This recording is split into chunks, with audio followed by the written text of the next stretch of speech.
வணக்கம். ஆடி 3ஆம் நாளான இன்று நமக்காக வந்திருக்கக்கூடிய அம்மன் யாருன்னு பாத்தீங்கன்னா தேவி பிரத்யங்கரா தேவி.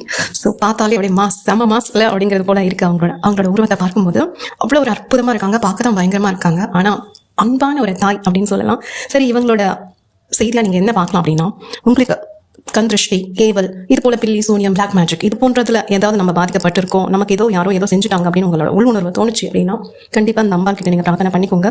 அது போன்ற விஷயங்கள்ல இருந்து அவங்க உங்களை பாதுகாப்பாங்க. இது புறம் சார்ந்தது மட்டும் கிடையாது, உங்களோட உடல் சார்ந்து மட்டும் கிடையாது, உங்களோட உள்ளம் சார்ந்தவங்க உள்ள இருக்கக்கூடிய அழுக்குகள் எல்லாம் கூட அகற்றக்கூடிய தாய் தான் இவ. சில நேரம் சில பேருக்கு நம்ம என்ன பாவம் பண்ணமோ முன் ஜென்மத்துல இவ்வளவு கஷ்டப்படுறோம் அப்படின்ற ஒரு எண்ணங்கள் கூட இருக்கலாம்.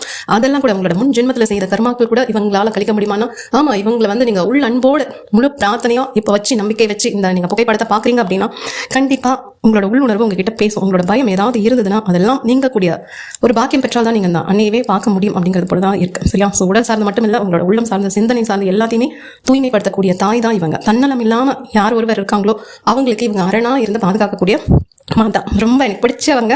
ஸோ நீங்க பார்த்து இவங்க கிட்ட கொஞ்சம் நேரம் இன்னைய தேதிக்கு நீங்க பிரார்த்தனை பண்ணீங்கன்னா, நீங்க சொல்றீங்கல்ல உங்க மனசுல சில விஷயங்கள் இருக்கும் இல்லையா, அது எல்லாமே இந்த பயமா இருக்கட்டும் இல்ல வேற ஏதாவது ஒரு தங்கு தடைகள் ஏதாவது இருந்தா கண்டிப்பா அதுல இருந்தெல்லாம் நீங்க மீண்டு வந்துருவீங்க அப்படிங்கிறது போலதான் இருக்கு. நீண்ட நாட்களா ஏதோ ஒரு பிரச்சனை என்ன பிடிச்சி வாட்டிட்டே இருக்கு அப்படின்னா இந்த மாதா கிட்ட சரணடைஞ்சு அந்த பிரச்சனையை அவ காலடியில வச்சிருங்க.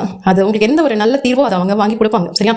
இது சட்ட சிக்கலா இருக்கலாம், இல்ல உறவு சிக்கலா இருக்கலாம், இல்ல நான் சொன்ன மாதிரி இந்த பிளாக் மேஜிக் சம்பந்தப்பட்ட ஏதாவது இருக்கலாம். எதுவா இருந்தாலும் முழு நம்பிக்கையோட இந்த பிரத்யங்கரா தேவி இருக்காங்க, அவங்க கிட்ட நான் சரண் அடைஞ்சிட்டு அவங்க பாதத்துல அந்த பிரச்சனையை வச்சுட்டா நீங்க அதை முழு மனசோட வச்சுட்டு அதை பத்தின சிந்தனைகளை விடுவிச்சிடுங்க. ஓகேவா? இந்த தேவி எனக்கு எது செஞ்சாலும் அது என்னோட நன்மைக்காக மட்டும்தான். அந்த ஒரு சரணாகதிங்கிறது அதுதான்.